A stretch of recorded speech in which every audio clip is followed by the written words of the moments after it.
تو حضرت علی فرمانے لگے، تفسیر خزائن العرفان کے اندر آپ کا یہ قول موجود ہے،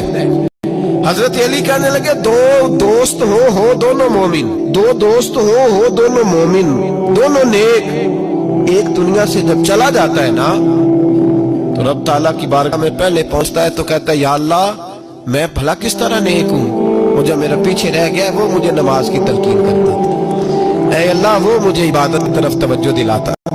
وہ مجھے کہتا تھا آؤ محفل میں چلے، وہ مجھے کہتا تھا آؤ نماز پڑھے، وہ مجھے کہتا تھا آؤ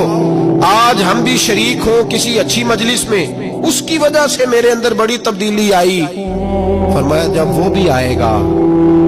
تو رب اس سے بعد میں آنے والے دوست سے پوچھے گا تیرا کیا خیال ہے، تو وہ کرے گا مولا میں تو اس کی وجہ سے نمازی تھا۔ یہ دونوں ایک دوسرے کی تعریفیں کریں گے، قربان جائیں کیا لطف ہوگا، کیا نظارہ ہوگا، کیا انداز ہوگا۔ مولا علی فرماتے ہیں دونوں تعریف کریں گے